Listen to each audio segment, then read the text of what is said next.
நட்சத்திரத்திலே இறைவன் எம்பெருமான் பிறந்தார். கோதையின் திருப்பாவை வாசகன் எம்பாவை கூப்பிடும் குரல் கேட்டு கண்ணன் வந்தான். கூப்பிடும் குரல் கேட்டு கண்ணன் வந்தான். மாதவர் பெரியாழ்வார் மன்னவர் குலத்தாழ்வார் ஓதிய மொழி கேட்டு கண்ணன் வந்தான். ஓதிய மொழி கேட்டு கண்ணன் வந்தான். கோதையின் திருப்பாவை வாசகன் எம்பாவை கூப்பிடும் குரல் கேட்டு கண்ணன் வந்தான். கூப்பிடும் குரல் கேட்டு கண்ணன் வந்தான். பாரணம் அணியாக வலம் வரும் மணநாளில் மாதவன் வடிவாக கண்ணன் வந்தான். மாதவன் வடிவாக கண்ணன் வந்தான்.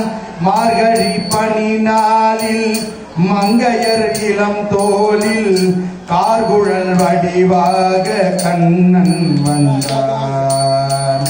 கார்குழல் வடிவாக கண்ணன் வந்தான். கோதையின் திருப்பாவை வாசகன் எம்பாவை கூப்பிடும் குரல் கேட்டு கண்ணன் வந்தான். கூப்பிடும் குரல் கேட்டு கண்ணன் வந்தான். ஆவணி பொன்னாளில் ரோகிணி நன்னாளில் அஷ்டமி திதி பார்த்து கண்ணன் வந்தான். அஷ்டமி திதி பார்த்து கண்ணன் வந்தான்.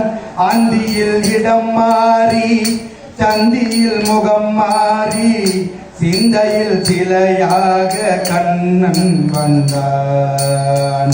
சிந்தையில் சிலையாக கண்ணன் வந்தான். கோதையின் திருப்பாவை வாசகன் எம்பாவை கூப்பிடும் குரல் கேட்டு கண்ணன் வந்தான். கூப்பிடும் குரல் கேட்டு கண்ணன் வந்தான். பொன்மகள் பாஞ்சாலி பூந்துகில் தனை காக்க தென்னவன் வடிவாக கண்ணன் வந்தான். தென்றல் வடிவாக கண்ணன் வந்தான். போர்முக பார்த்தனின் புயங்களை காத்திட போர்முக பார்த்தனின் புயங்களை காத்திட கீதையின் வடிவாக கண்ணன் வந்தான். கீதையின் வடிவாக கண்ணன் வந்தான். கோதையின் திருப்பாவை வாசகன் எம்பாவை கூப்பிடும் குரல் கேட்டு கண்ணன் வந்தான். கூப்பிடும் குரல் கேட்டு கண்ணன் வந்தான். கோபிகா ரமண கோவிந்தா கோவிந்தா ஆஞ்சநேய வரத கோவிந்தா கோவிந்தா. இறைவன் எம்பெருமான் கண்ண பரமாத்மா நமக்காக சிறையிலே பிறந்தார். சிறைதனிலேதான் அவர் பிறந்தார். இரவினில் வேறு மனை புகுந்தார். உறவறியாது குழந்தைக்கெல்லாம் உறவினராக அவன் வருவார். அவன் வருவார். அவன் வருவார். சிறையிலேதான் இறைவன் பிறந்தான். அப்படி பிறந்தவுடனே குழந்தை அழாமல் இருக்கிறது. அடடா, இன்னமும் குழந்தை அழவில்லையே என்று எட்டி பார்க்கிற போது நாராயணன் சிறையிலே காட்சி கொடுத்தார். நாராயணா வைகுந்தவாசா ஸ்ரீ விக்கிரமா என தொழுதார் வசுதேவரும் தேவகியும். நாராயணர் சொன்னார், பிறந்திருப்பதும் நாமே, நாம் தான் உமக்கு மகனாய் பிறந்திருக்கிறோம் என்ற போது, ஐயனே என்ன புண்ணியம், என்னே பாக்கியம், என்னே பாக்கியம் ஐயனே, இறைவனாய் எமக்காக சிறையிலே வந்து பிறந்தது என்ற போது வசுதேவரை இனி நடப்பதெல்லாம் நல்லதாக நடக்கும். இனிமேல் வழிகாட்ட என் வடிவா இதோ குழந்தையாய் யானே வந்திருக்கிறோம், இனிமேல் குழந்தையாய் உனக்கு வழிகாட்டுவோம் என்று சொல்லி நாராயணர் மறைந்தருளினார். குழந்தை பேசுகிறது. ஆண்டவரே என குடிந்தார். ஐயனே, எனக்கும் இந்த பிறவியிலே ஒரு தந்தை வேண்டும் அல்லவா, எனவே என்னை நீங்கள் ஆண்டவா என அழைக்க வேண்டாம், மகனே என்று அழைத்தார் போதும் என்று சொல்ல, ஐயனே தேவரீர் இங்கே அவதாரம் செய்திருக்கிறீர்கள், கொடியவன் உங்களை என்ன செய்வானோ என்ற போது நீங்களும் அஞ்சுகிறீர்கள். அந்த அச்சத்தை விடுங்கள். அது கூடை வருகிறது. அந்த கூடையிலே என்னை வைத்து அருகே இருக்கிற ஆயர் வாடியிலே நந்தபாபருக்கும் யசோதைக்கு ஒரு பெண் குழந்தை பிறந்திருக்கிறது, என்னை கொண்டு போய் அங்கே விடுத்து விட்டு அங்கிருக்கிற பெண் குழந்தை இங்கே கொண்டு வந்து விடுங்கள் என்று சொன்னவுடனே, ஐயனே சிறைக்கதவு தாளிட்டு இருக்கிறதே பெருமானே, அப்பா தானாய் சிறைக்கதவு திறக்கும் என்று சொன்ன கூடையிலே வைக்கோலை எடுத்து போட்டு அதன் மீது இறைவனை வைத்து தலையிலே தூக்கிக் கொண்டு கோவிந்தாய் என நடக்கிறார். சிறை கதவு தானாய் திறக்கிறது. வெளியே காவலர் நிறைய பேர் இருக்கிறார்கள். ஐயனே ஆண்டவா, நிறைய பேர் காவலர்கள் இருக்கிறார்களே. அப்பா, அவர்கள் அத்தனை பேர் உறங்கி விடுவார்கள் என்றார் இறைவன். அடுத்த வினாடி எல்லோருமே உறங்கி விட்டார்கள். ஆட்டு வித்தால் யார் ஒருவர் ஆடாதாரே, அடக்கு வித்தால் யார் ஒருவர் அடங்காதாரே, கூட்டு வித்தால் யார் ஒருவர் கூடாதாரே, குறைவித்தால் யார் ஒருவர் குறையாதாரே என்பாரே. அது மாதிரி இறைவன் அங்கே ஆட்டுவிக்கிறான். அவர்களை எல்லாம் உறங்க வைத்திருக்கிறான் பெருமான். நம்மை எல்லாம் பேச வைத்த பெருமான், உங்களை எல்லாம் கேட்க வைத்த பெருமான், சான்றோர்களை எல்லாம் இந்த விழாவை நடத்த வைத்த பெருமான் அங்கே சிறைச்சாலையிலே அத்தனை பேரையும் உறங்க வைத்திருக்கிறான் பெருமான். அப்படியே தூக்கிக் கொண்டு யமுனா நதியிலே இறங்கினார் வசுதேவர்.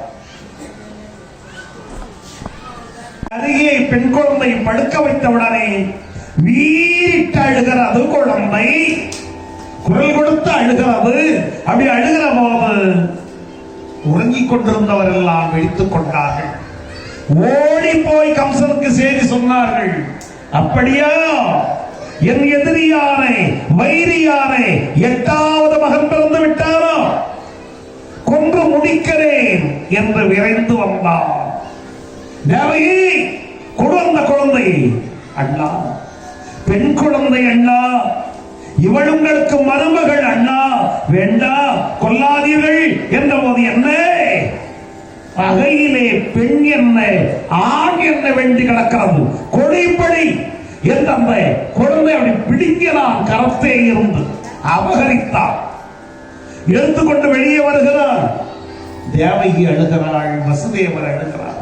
அழகா பாவம் பெண் குழந்தை, கொல்ல போகிறாரே கொல்ல போகிறாரே கொல்ல போகிறாரே என எண்ணி துடிக்கிறார்கள். எடுத்துக்கொண்டு வெளியே வந்தார்.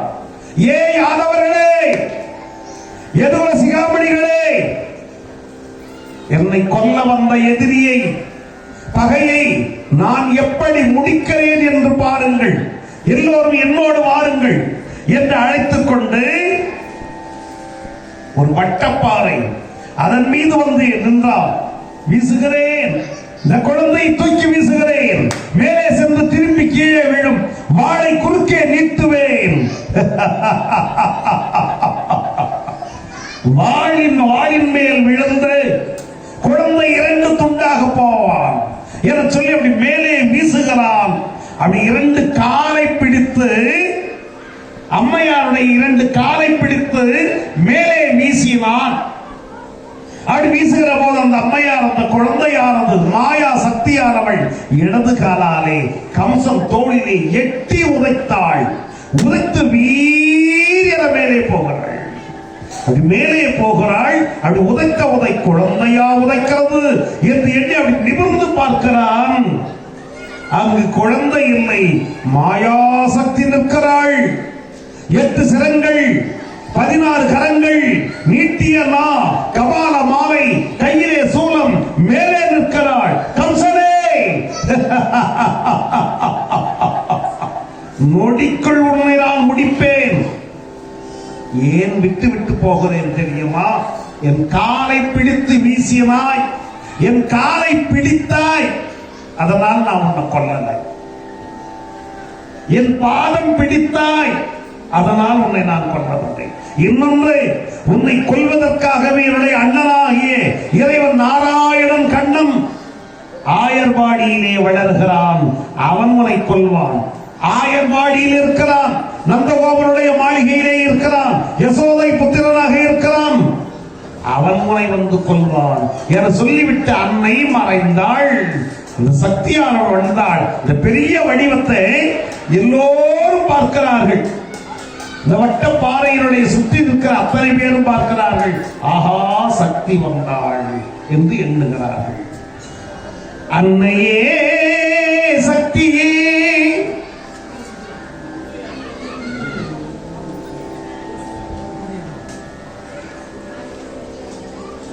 அன்னையே சக்தியே, உன்னை போல உலகை நாளம் கண்ணை போல காக்க யாரும் இல்லையே. ஆதிசக்தியே, அன்னையே சக்தியே, உன்னை போல உலகை நாளும் கண்ணை போல காக்க யாரும் இல்லையே. ஆதிசக்தியே, உன்னை போற்றும் உலகில் வாழும் மாந்தரும், உலகம் போற்ற வாழுகின்ற வேந்தரும், விண்ணில் வாழும் அமரர் முனிவர் யாவரும் முன்னில் தோன்றி காக்க வந்த உண்மையே. அன்னையே சக்தியே, உன்னை போல உலகை நாளும் கண்ணை போல காக்க யாரும் இல்லையே. ஆதிசக்தியே, கண்ணில் வைத்து என்னை காக்கும் அன்னையே, கவியில் வைத்து உன்னை பாட உன்னையே. கண்ணில் வைத்து என்னை காக்கும் அன்னையே, கவியில் வைத்து நாளும் பாட உன்னையே. எண்ணில் கோடி சொர்க்கம் வந்து கூடுதே, எந்த நாளும் உன்னை பாட தேடுதே. அன்னையே சக்தியே, உன்னை போல உலகை நாளும் கண்ணை போல காக்க யாரும் இல்லையே. ஆதிசக்தியே, வேதநாதனீசன் பாதியானவள், விமலன் வேலன் தனக்கு தாயுமானவள், தமிழழிக்க நம்மதற்கு முன்னையே ஞான பாலை தான் கொடுத்த அன்னையே. அன்னையே சக்தியே, உன்னை போல உலகை நாளும் கண்ணை போல காக்க யாரும் இல்லையே. ஆதிசக்தியே, அன்னையே சக்தியே. கோபிகா ரமண கோவிந்தா கோவிந்த. சக்தி வடிவாய் வந்தவள் மறைந்து அருளினான் பார்க்கிறான். அடடா, எப்படி ஏமாற்றினான்! ஒருத்திக்கு மகனாக பிறந்து ஓரிரவில் ஒருத்தி மகனாய் ஒளித்து வளருகிறாரா? பார்க்கிறேன் அவனை என்று சொல்லிக்கொண்டு அங்கிருந்து மாளிகை வந்து சேர்ந்தான். இரவெல்லாம் கம்சனுக்கு உறக்கமில்லை. எப்படி அவனை அழிப்பது என்ற எண்ணத்திலே இருக்க அங்கே இறைவன் கண்ணனுக்கு ஓராண்டு காலம், அப்படி 1 வயது ஆனது. அப்படி ஆன போது அவருக்கு பெயர் சூட்டுகிறார்கள். கரிய நிறம் உடையவன் என்பதால் கிருத்தினம். இந்த முடி அழகா அப்படி வளைந்து வளைந்து வளைந்து கேசம், கேசம்னா முடி அழகாய் இருக்கிறது, அதனால் கேசவன். பிறந்த போதே ஒருத்திக்கு மகனாய் பிறந்து ஓரிரவில் இன்னொருத்திக்கு மாயமாய் மறைந்து வாழ்ந்தவன், எனவே மாயவன். யாதவர் குலத்தே தோன்றியவன், எனவே யாதவன். மாதவன் புரிந்தவர்களுக்கு அவன் உரியவன், எனவே மாதவன். என் அழகான கண்களை உடையவன் என்பதால் அவன் கண்ணன். இதெல்லாம் இறைவனுக்கு பேசூட்டினார்கள். அப்படி பேசூட்டி அழகாய் இருக்கிற போது யாரை அனுப்பி கொள்ளலாம் என்று கம்சன் எண்ணினான். பூதகியை அனுப்பலாமே என்று அவருக்கு தோன்றியது. பூதகியை அழைத்தார். பூதகி வா, சென்று அவரை அழைத்து விட்டு திரும்ப, நீ என்ன கேட்டாலும் தருகிறேன் என்ற போது ராட்சசியான பூதகியானவள் ஒரு மனித குலத்து பெண்ணை போல உருவத்தை மாற்றிக்கொண்டு மாயமாய் ஒரு கூடை வர செய்து அதிலே தயிர், பால், வெண்ணெய் அவையெல்லாம் நிரப்பி தலையிலே வைத்துக் கொண்டு ஆயர்வாடிக்குள்ளே நுழைந்து தயிர், பால், வெண்ணெய் விற்கிறாள். அப்படி விற்கிற போது யசோதை இல்லத்துக்கு அருகே வந்தாள். யசோதை அம்மையார் சொன்னார்கள், இதுவே ஆயர்வாடி, இங்க இருக்கிற அத்தனை பேரும் ஆயர்கள். தயிர், பால், வெண்ணெய் இங்கே நிரம்பி கிடக்கிறதே அம்மா, நீ கொண்டு வந்திருக்கிறாயே, யார் அதனை வாங்குவார்கள் என்ற போது, அம்மா நான் கொண்டாடணுன்ற எண்ணம் இல்லை, எனக்கு ஒரு மாமியார் இருக்கிறார்கள், என் வீட்டிலே 1 வயது குழந்தையும் இருக்கிறது, இவையெல்லாம் விட்டுவிட்டுத்தான் திரும்ப வேண்டும் என சொன்னார்கள். நான் வந்திருக்கிறேன். எனவே காலையிலே இருந்து விற்க வந்ததினாலே காலையிலே இருந்து நான் குழந்தைக்கு பால் கொடுக்கவே இல்லை. இதயம் வெடித்து விடும் போல் இருக்கிறது. உங்கள் இல்லத்திலே குழந்தை இருந்தால் கொடுங்கள், பால் கொடுத்து விட்டு கொடுக்கிறேன் என்றவுடனே கருணை நிறைந்தவளான யசோதை, என் இல்லத்திலே எங்கள் மகன் கண்ணன் இருக்கிறான், கொண்டு வருகிறேன் என ஓடினாள். ஓடி போய் கண்ணனை கொண்டு வருகிறாள். கண்ணன் பார்க்கிறான். பார்த்த கண்ணனானவன் வா வா வா என கையசைத்தார். வா என அழைக்கிறான். இப்போதாவது என்னை பார்த்தாயா கண்ணா என்கிறாள் பூதகி. அவன் பார்வைப்படாதவர் வையகத்தே உண்டா? அவன் எல்லோரையும் பார்க்கிறான். அவரவர் உள்ளத்தே என்ன இருக்கிறது என்பதையும் பார்க்கிறான். நாம் எல்லாம் பார்த்தாய் வடிவத்தை, உருவத்தை பார்க்கிறோம். அவன் உள்ளத்தை பார்க்கிறான். உலகளந்த மாயவன், எல்லோருடைய உள்ளம் அளந்த கேசவன். எனவே அவனுக்கு தெரியாதது உண்டா? வா என கை நீட்டினாள். கண்ணன் வந்தார். அதற்கே அவள் புண்ணியம் செய்திருக்கிறாள். கண்ணனை கையாலே தீண்டி வாங்கினாள். அப்படி வாங்கிய உடனே யசோதை அம்மையாரை பார்த்து, அம்மா கொஞ்சம் தண்ணீர் கொண்டு வாருங்கள் குடிக்க என்ற உடனே யசோதை உள்ளே போனாள். அதுதான் சமயம் என பால் கொடுக்க முனைகிறாள். இறைவன் பால் குடிப்பது போல மார்பகத்தை வாய வைத்து அப்படி உறிஞ்ச தொடங்கினார். வீரியனை இழுக்கிறார். அந்த பாலெல்லாம் இறைவன் வாய்க்குள்ளே வருகிறது. உலகுண்ட பெருவாயன் பால் உண்ணுவது பெரிய செய்தியா, விஷம் உண்ணுவது பெரிய செய்தியா, அவள் உடம்பிலே இருக்கிற உயிரை உண்ணுவது அவருக்கு பெரிய செய்தியா? வீரியனை இழுத்தான் பாருங்கள். பாலும் வந்தானே, பாலுக்கு பின்னே பூதையினுடைய உயிரும் வீரியனை இழுக்க பூதையின் உயிரும் வந்தது. அத்தனை உறிஞ்ச ஆயனாளரே பூதகி மாண்டாள். கோபிகாரமண கோவிந்தா கோவிந்தா. விளங்க ஒரு குரங்கினை திருத்தி கண்டலரும் வளையமின் கையை வளைத்து மந்து புகழ் வேலி திகழ் மண்ணு முயற்பின்னும் உண்டனைய வெய்ய முளை ஊட்டினல் அனைத்தே. அவ்வாறாக பூதையை மாண்ட செய்தி கம்சன் கேட்டு அலறினான். அவ்வளவு பெரிய பூதையே முடித்தவன் நம்மை முடித்து விட மாட்டானா என்ற அச்சம் இருக்கிறது. அடுத்து யாரை அனுப்பலாம் என எண்ணி அதனை அடுத்து